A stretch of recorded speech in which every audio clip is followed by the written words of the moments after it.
This is a Voyescape podcast. You can find all of our travel podcasts from around the world at voyescape.com.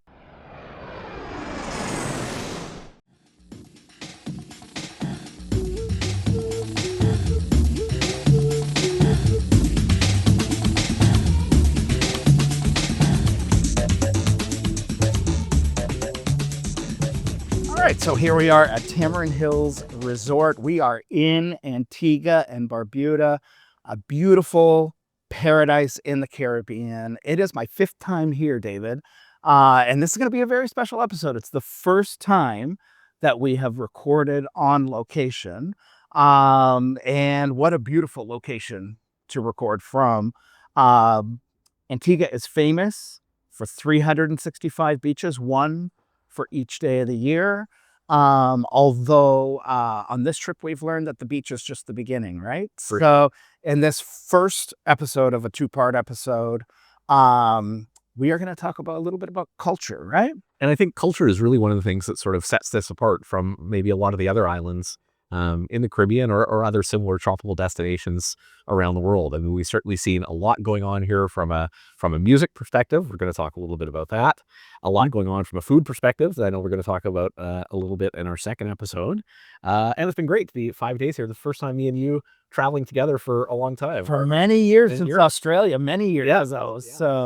Yeah. So yeah, great to be in the same place at the same time, experiencing the same things. Absolutely. So I don't know. What do you want to talk about first? Should we talk about some of the music? I feel like culture. There are only certain aspects, certain entry points to culture. Language is one, and that can be difficult. History is one. We're going to talk about that in a little bit. But I feel like music is an element of culture that speaks directly to the heart. And we had the pleasure, and let's talk about it, to meet with and chat with a couple of the island's most prominent musicians. Yeah, For sure. I mean, getting a chance to talk to them a little bit about the local music scene. One of the things I think we've seen is kind of everywhere you go here, you hear the sounds of the island, right? Every resort, it's pretty common to have live bands and live music there in the evening at almost every resort here on the islands. And that seems to be, a big part of kind of the development of professional musicians here on the island. Is that opportunity to play at the resort? It really feels like the heartbeat of the island, right? Yeah. And so maybe do you want to tell us a little bit about? So we spoke with a steel drum artist and a soca artist. Yeah. And we're going to hear actually from them directly in this episode. But let's talk a little bit about those interviews. Yeah, for sure. So I mean, getting to hear a little bit about soca music and the impact that's had here on the island. And I think one message that came through in both interviews loud and clear is the importance of Carnival and Carnival being like a huge important time for the music industry here and where musicians come together. I know CP, when we sat down with her, she talked about her Claudette Peters, her participation in Carnival, and maybe we'll let her say a little bit about some of her favorite things here on the island in her own words. Absolutely. Thank you so very much for having me. It's a pleasure. We heard a little bit about that you've won competitions many times, and tell us just a little bit of your background, your style of singing and musicianship, and these competitions as well. Yeah. I mean, in the Caribbean, when you're growing up, you're always governed by your grandparents. And grandparents are basically Christian background. So when I was growing up, I was not allowed to listen to Calypso music. Maybe a little bit of Bob Marley, but majority would be more gospel, jazz, and all of that. So I really did not have a firm background as to where Calypso and soca music, would have come from. But then I had an uncle who was very fond of my noise in the house. Okay. Because I started when I was 5. But at the age of 14, because he loved my vocals, he entered me into a pageant. And then It was another pageant after that. Another one. It was really tiresome because it's not something that I ever thought that I would do, because I was basically somebody who would just sing at home, at church, for Sunday school, at school functions. That's it. Competition-wise, it's a no-no. Eventually, when I got a little bit older, because those days we didn't have CDs as your background music or flash drive, it was a backing band. And they would often invite me to come to the hotel circuit to entertain. And I did that. And then here I am. I was just gradually lowered into it. It was Miss Allison Hines who I was listening to an interview while going to, I cannot forget, Sanders Antigua to perform.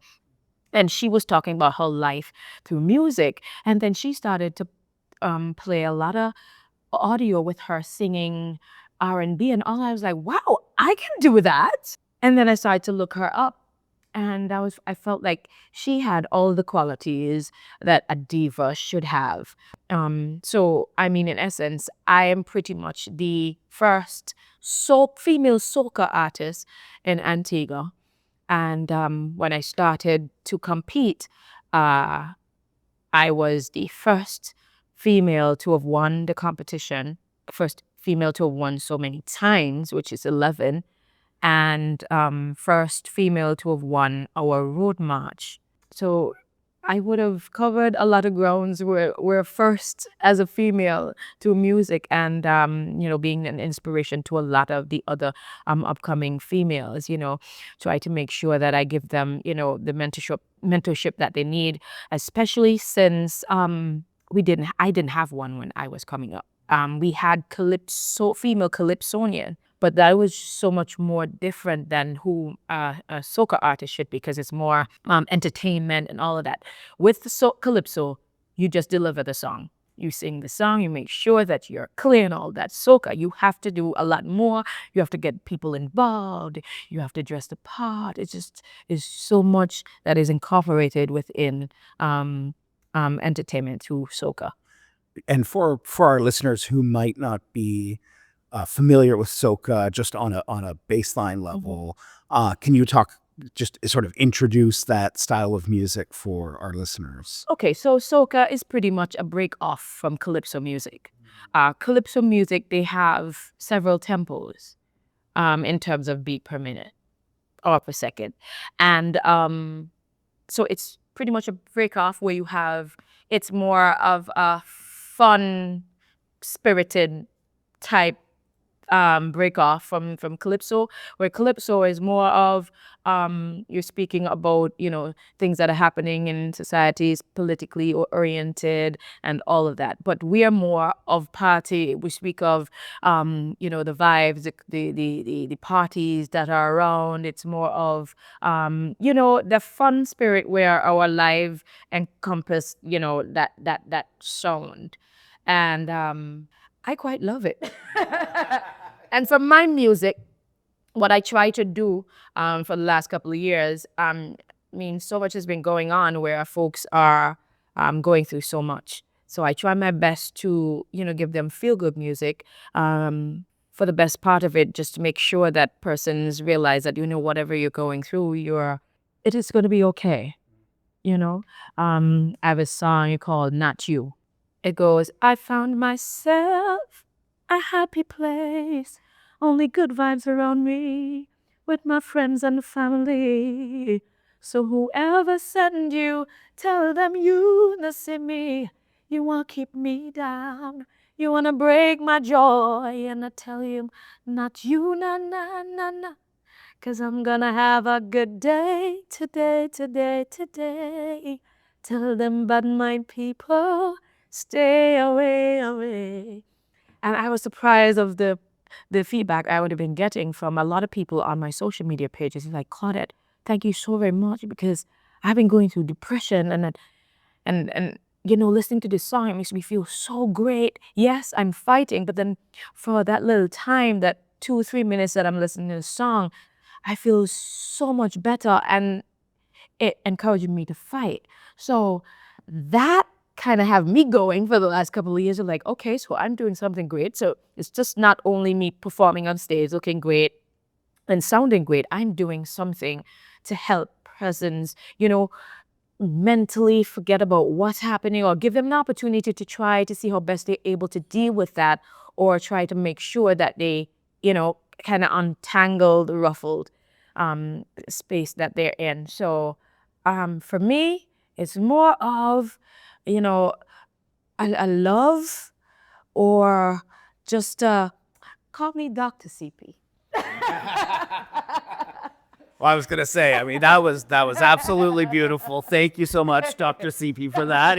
We all need that on a Monday morning, even in paradise. When you have to go to work. Yeah, exactly. Can you talk a little bit about your music and then music in general as being sort of the voice of Antigua, and what people are going to experience in terms of the music side of the culture when they come to this beautiful place? I mean, what our style of music is deemed as Bena music. And so I often incorporate our Bena sound. Our Bena sound is basically comprised of a few elements within the production. It's the iron, and it's also the bass. And we say that our Bena music, with our music, the bass actually speaks. So it is not a boom, boom. The bass talk. And so I try my best, because I find myself very culturally inclined. Like, I grew up, with the Calypso music. And when I say grow up, that's when I started to get into music. I had to learn what is Calypso so that I can find myself musically as an artist and as an Antiguan artist, because I know that all of the different islands, they have their sound. And we have to make sure that we help to develop our sound. Some years it's been a little bit on the low side, and so somebody's got to do it. So I try my best whenever I produce my songs. I have a bit of the elements that is deemed of Bena within my production. Well, one question I had is, you mentioned early on that sandals played a big part in your career early on, that you started off sort of singing there. It seems like the local hotel industry does support local musicians a lot. Yeah. Can you maybe talk a little bit about that interplay and how they do that? And if people are interested in coming and staying somewhere where they're really going to get an opportunity to experience a lot of the local music scene, any recommendations? Listen, all of our hotels carry live music. So, I mean, doesn't matter which hotel you go to, they always make sure that they have an Antigua Day, which they would experience not only the music, but our cultural characters, our fire breathers and what have you. So we don't miss with that, especially being a tourist destination. I mean, we must have that in each and every hotel. So I really don't have to speak on that, because you're going to get it regardless. And do you think it's an essential? I think, Dave and I have both traveled a lot, and for me, there are a few parts of culture that really, almost speak to the senses more than they do, to the, there's things, food, you breathe it in, we were at Shirley Heights last night, and I said that the number one thing that I think about when I think about Shirley Heights is the smell of that beautiful food, barbecue, and then the sound of the music. Yeah. And so can you talk about lookout and the lookout, so three big senses there, right? And so this is something that we have going for us. I mean, we have quite a few attractions that I'm sure that you would have been to quite a few of them. And when you incorporate our food, and we're going to be dealing with the culinary part of things in a couple of weeks. And you should have been here then.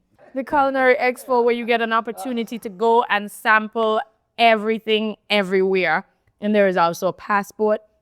But in terms of our attractions, I mean, it's a go-to. We have so much history, and so our tourism department, they're actually making sure that they develop as they go along, making sure that you not only come to the island just for 365 beaches, but we have a story in the back end where, you know, you need to know about when it comes to Antigua Barbuda.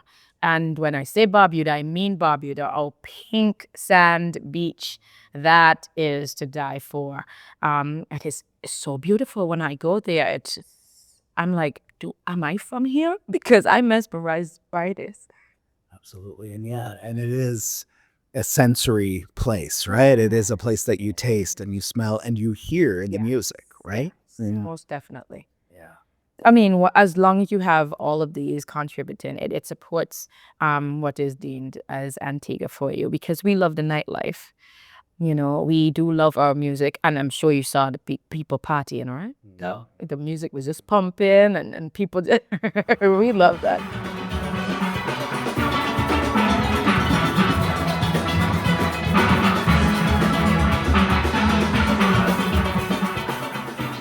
I loved it when Claudette talked about Soca. You know, I didn't know anything about Soca. And you know, Calypso, you know, a very common throughout the Caribbean. And as she explained to us, you know, that it can often be political. Soca is more about feelings and emotions. And then she sang us a few bars of a song that was definitely a highlight. For sure. And super cool to speak with Khan Cordice as well about the steel orchestra and the steel drum as an instrument. And I guess he's going to tell us a little bit about it himself, right? For sure. And I think tell us a little bit about some of his favorite of those 365 beaches. Yes, that too. Exactly. So here's Khan. You were 11, you said, when you discovered the steelpan. Yeah. Do you remember, was there like an epiphany? Was there a moment? Was there something about that instrument in particular at that moment in time that after the light turn on? You know? Well, as it relates to the steelpan, there wasn't any, you know, instant like, whoa, you know, I didn't get that kind of like, wow, you know, out of this world type of reaction. It was just, you know, I got there, and that's why I knew I probably knew the instrument prior, but it was like, all right, you know, if I wanted to stay and hang out with the guys at night, I needed to be in the panya. And I got invited to play, so I went to play. Fortunately for me, music is something that comes very easy, especially the practical side of things. So I did jump in. I think when something did hit me would have been the night before the competition. So in the steelpan world, you know, these shiny drums, so we call them chrome pans. Those are like what we consider to be the elite pans. And at the time, the band was in this restructuring phase. So they just started getting these chrome pans. A lot of the pans would have been damaged because of Hurricane Lewis back in 1995. So the year I'm talking about now is 2002. So they're now restructuring, and they just got 2 brand new ones.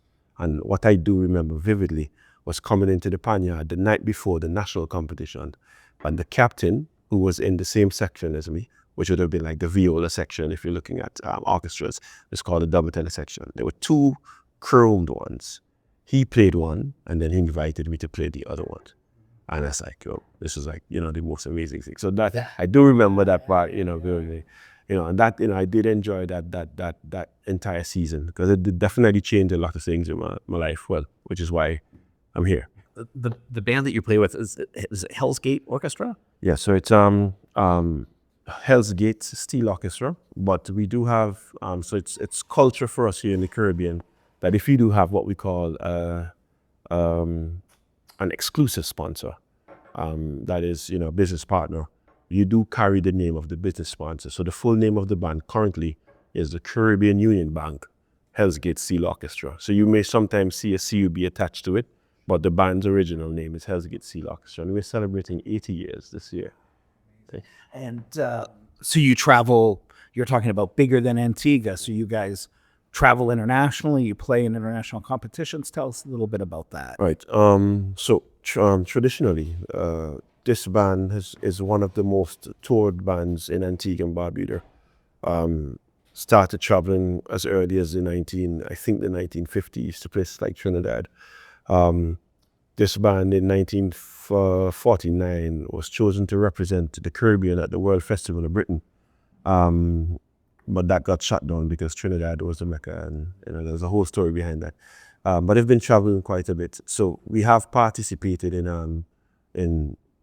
all of the national competitions here. So there's quite a bit of local competitions. I don't recall us ever, I could be wrong, participating in any international competition, but we've traveled quite a bit. Places like Germany, all over the US, the UK, quite a bit across the Caribbean. And if you have smaller groups of the organization would have traveled to places like South Korea, just to sort of spread the instrument and a bit of what we do here in the Caribbean. So those are some of the interaction we've done things like major concerts with big artists from here and even from abroad. We've partnered on a lot of projects, and there is an album, one of the most notable steel band albums out there from the mid-1950s that is still being sold today, actually. Probably one of the most expensive albums. You can't get a jig album for 20, 25 pounds. That's the kind of money that you got to buy, the album for. But that is, we would have done that at a point in time where steel band was now being accepted.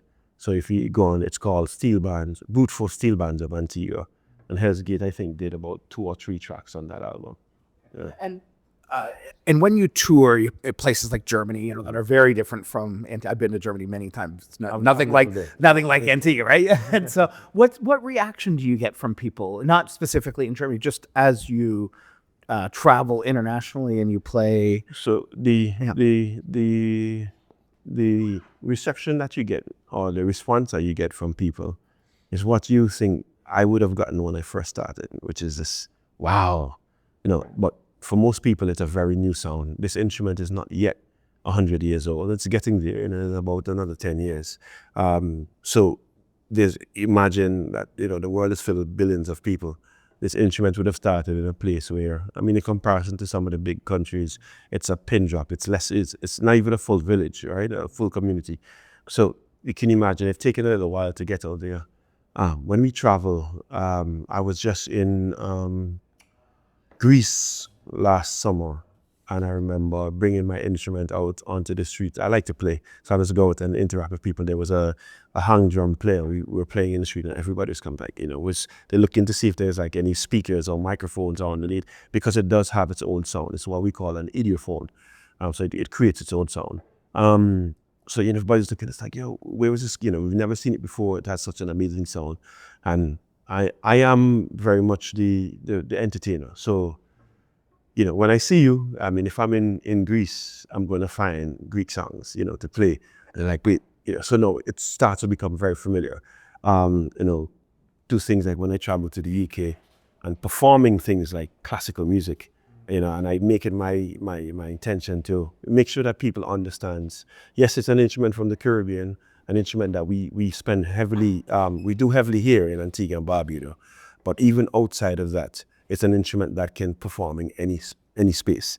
If I go to Canada, if you have traditional music in Canada, I'm pretty sure that it can be done, right? Once it has a melody, we can play it. So, the reception is always like, wow, a lot of people have this sort of out of the world experience, because it just can't imagine, this instrument. It's there, you're looking at it, it's a drum.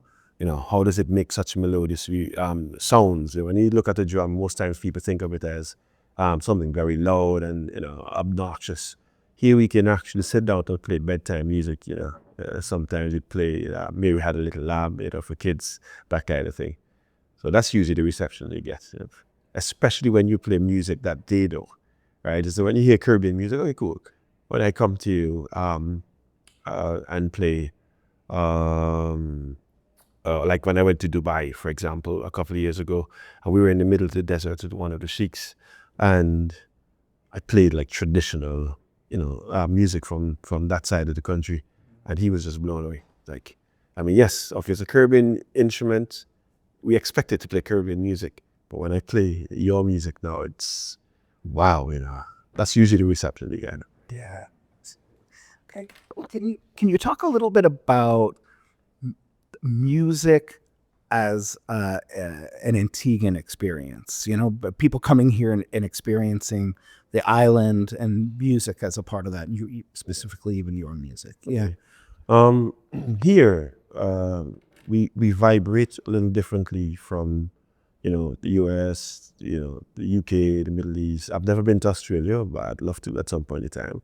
And I've never been to Canada, but I imagine, I must say the vibrations are different, is the way that we feel music and interpret music is slightly different. It's not that it's wrong or right. That's not the conversation that we're having. It's very much of a feel. So when you get here, it's much more jumpy, and this is generally, if you go into most of the churches, especially the more evangelical churches, sorry, it is a bit more of, because of the music, because of the culture, and, both of them sort of help one another. The music is a bit more vibrant, it's a bit more energetic, it's a bit more lively. A lot of times people come here and they consider us happy people. And a lot of that has to do with the type of music that is produced. Whereas I've traveled to spaces and they're especially, tied to religious cultural beliefs. You have a music for a particular time of year, a music for a particular setting. We will go to funerals and it's this, up and jumping kind of vibe. And I think that's because of the vibration of the people. I mean, people who come here to Antigua and Barbuda, they usually experience that sort of energetic side. It's a bit more fun and frolic, and or some people consider revelry. And it's not just tied to Carnival. It is what it is. It's who we are as a people. So oftentimes I do perform classical music in different spaces on concerts.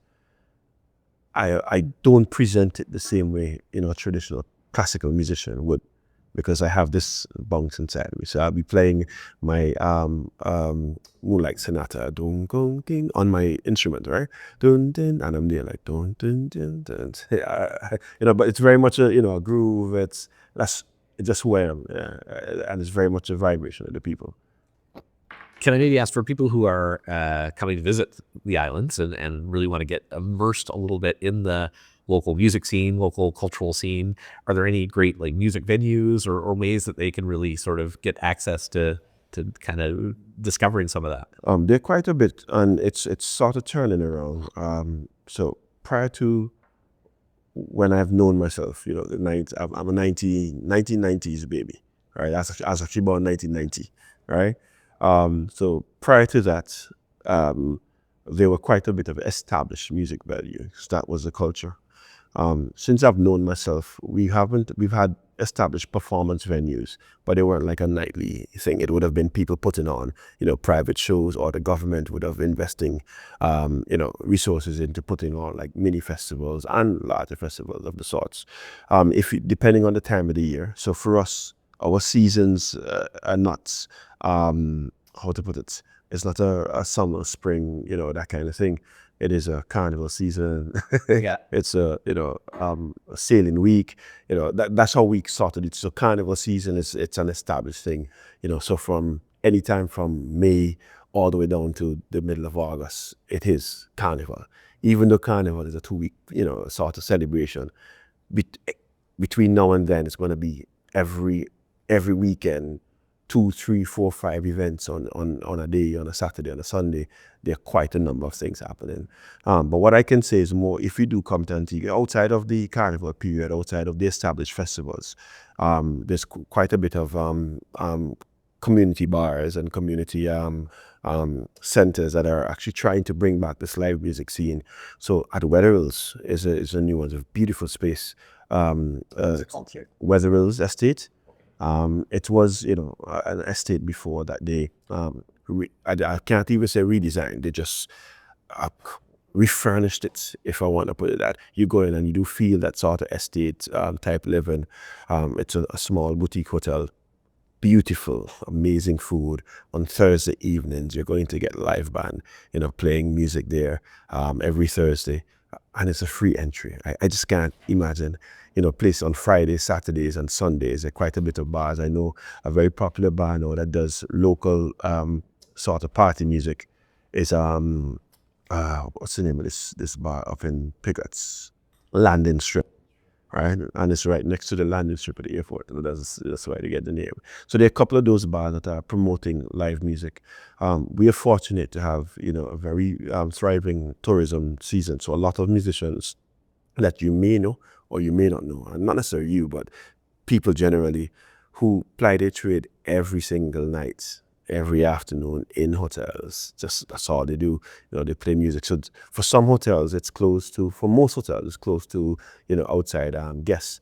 But for those who do come and stay in hotels, you're likely to meet not just music, arts, entertainment, fire breathers, cultural dancers, folk dancers, masqueraders. You will see those things there.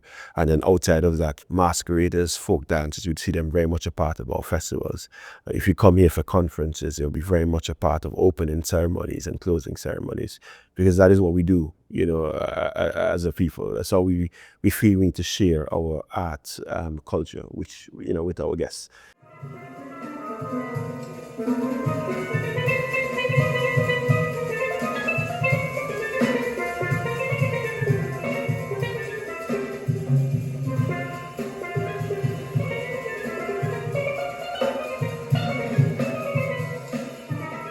It's pretty unique to this island culturally is what's all you can see and do from a historical perspective. I mean, as we've driven around the islands, you see fortifications everywhere, up on the mountains, around the hills. This is an area that, the French, the British, the Dutch, so many nations have fought over these islands, and you can see why. Yeah, exactly. Exactly. And because of that, you see how they've the British, the many years they were here, fortified the islands, and we got a chance to dig into that a bit at Nelson's Dockyard. Yeah, absolutely. And it is so interesting, this island, because you can see, what is it? We can see Guadeloupe, we can see Montserrat, we can see Nevis. So you can actually see some of the other islands from here. So you can tell how close, Guadeloupe is a French island, and there are also Spanish islands. So, these were hotly contested places, and so all those fortifications are related to that. Nelson's Dockyard I thought was very, very interesting. UNESCO World Heritage Site.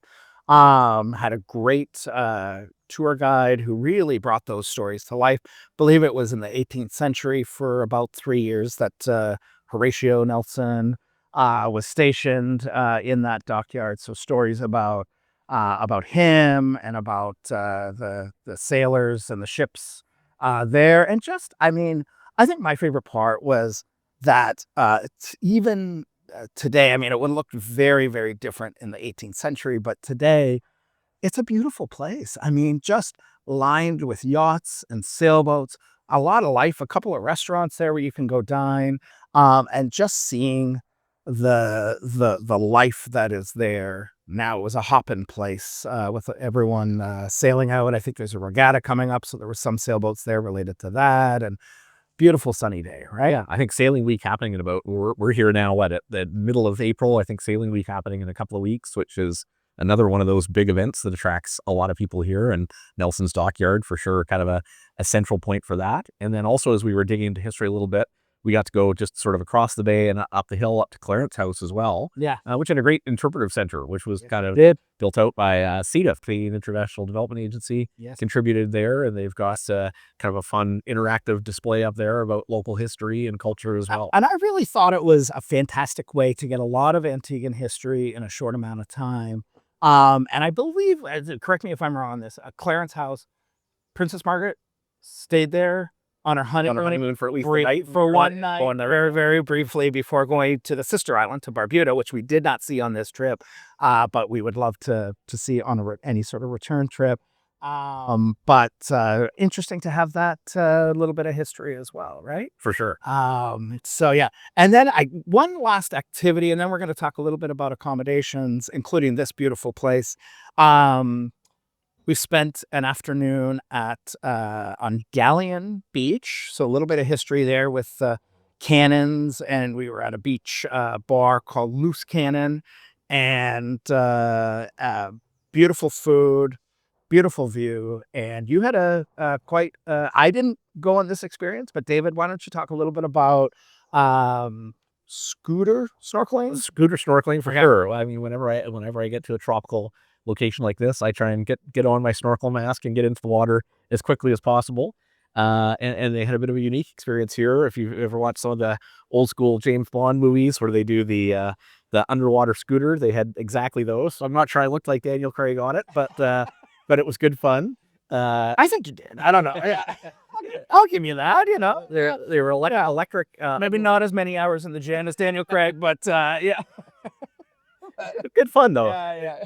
They charge up as about $125 US to do the tour. They charge up, so you've got about an hour and a half, 2 hours of sort of scootering time underwater. Right. And if you've ever done a lot of sort of offshore snorkeling where you're trying to get to a little bit more remote reef location, where there's a little bit more coral, usually a little bit better visibility. Usually you're either going out on a catamaran or on a boat to do that, or it's a long paddle out and swim out from the shore. Where in this case, you just hooked up to the scooter. You could go as fast as you wanted, take it underwater, take it on the surface. It was good fun. It was definitely worth doing. And you saw some sea turtles? Yeah, right? saw some sea turtles there, saw some stingrays snorkeling here at Friars Beach. So no shortage of undersea life. Visibility's ranged a little bit depending on the day we've been out, because it's been a little windier this week. But getting out earlier in the morning has made a big difference. Definitely a little bit clearer then. Yeah, and you here on Friars Beach, you went this way. I did. Morning? Yes, just kind of around the point here, and that's where I saw a couple of stingrays there. And I'm hoping as soon as we're got plans to go that way. Go that way. You're gonna go snorkeling that way. I'm gonna grab a book and I'm gonna sit right there on the beach, and maybe I'm not gonna go quite so far into the water. But let's talk a little bit about this resort, Tamarind Hills. So my understanding is it was built as a all villa destination. Most of them purchased and owned by visitors. Now it has expanded to a full resort. They've built some new accommodations as well, which we are each staying in. For sure. My favorite part, and beautiful restaurant where we're sitting right now. We had breakfast here. We're going to have lunch here in a little bit. A wonderful stretch of beach. My favorite part has been the balcony. I mean, I've been a balcony monster on this one. Just sitting out. We had a good slice of the afternoon yesterday, just to enjoy the fresh air. And I finished my book. I'm done. I had to download another book. I finished my book and just sat out, enjoyed the view, and just that sweep of mountain, beach, and that blue water. I mean, I hope our listeners can pick it up on the video here, that just the different shades of blue water. So that's definitely been a highlight. Yeah. Beautiful resort. And I mean, I really like the fact that it is sort of built into as the name suggests, built into the hillside here. So you get a great view over Friars Beach. You can see Jolly Beach. You can see some of the reef there out in front. Great snorkeling right off the resort. You can take out paddle boards and kayaks here, and just kind of an idyllic Caribbean beach that you've got right out front. And then we had a good chance to kind of tour around today and see the range of accommodations here. Everything from the studios we're staying in, which are beautiful and really quite large, to 2-bedroom suites, to 4-bedroom suites with plunge pools and outdoor living spaces, and a big range of accommodations. That 4-bedroom villa. I mean, I could just see checking in with your family or whatever. It had the full kitchen. It had the grill. Andrew, one of the directors here, was saying that you can they'll arrange for a chef if you want to bring in a chef. And I can see just settling in and relaxing and being with your family, and going into the pool and just spending lazy afternoons at the villa, maybe wandering down here for dinner. Great spot. I know you've had a chance. This is as we said right off the top, your 5th or 6th trip now. You've been 5 times. This is your 6th. 5 times. For this is 5. Oh, this is 5. This is 5. Yeah. So you stayed in a wide range of accommodations around the island. Any other places that really kind of stood out for you? Yeah, one of my favorites is a place called Curtain Bluff. A property that's been here. It's on a beautiful stretch of beach. Some of the units, as the name suggests, do climb up on top of the bluff. Very old school luxury, which is in this case a very good thing. Beautiful place, and it has a special place in my heart because I visited there. I mean, it's years now since I visited, but I visited with family, so it was like a family vacation. Yeah. And we had those, just playing tennis, going out and doing paddle boarding, snorkeling, and just enjoying the place and being settled. And we did get out, we did a couple tours, but mostly just relaxed, and it was just felt like a really beautiful slow pace. So that was great. And then we didn't really get to visit, but we heard good things about another property, very, very different from these other two properties that we've been discussing. Yeah, a local hotelier who we met, Andrew, who's worked at some of the best luxury hotels all around the world, and has a number of sort of villas that he rents out on the island. I think he was telling us one of his favorites of his properties was Boone's Point. Boone's Point Estate. Yeah, beautiful place. And based on how well he's taken care of us here at Tamarind Hills and some of the incredible resorts he's worked at around the world, I can imagine his villas must be pretty unique, pretty special places. Yeah, absolutely. Yeah, absolutely. Anything else you want to chat about this episode before we move to the second one? I mean, it definitely, I would say, in terms of a destination, skews a little higher on the price point from a price point perspective. Sure. Okay. But that's reflective of the experience that you get here as well, right? And it really is pretty beautiful, stunning beaches. Definitely a little bit higher end accommodations, and yeah, I think pretty unique spot. Yeah, it's a beautiful place. I mean, there's not necessarily that many places in the world that I've been drawn back to 5 times, and a small island, but really a lot of options and a lot of things to do. And there are things that I've done on this trip that I've never done before on the previous 4 visits. So, yeah, it's a special place, Antigua and Barbuda. So I guess that wraps it for part one. Everyone tune in next week for part 2 of our very special on location live episode of Travel in 10 in Antigua and Barbuda. Sounds good. Thanks, Jim. Thanks, Dave.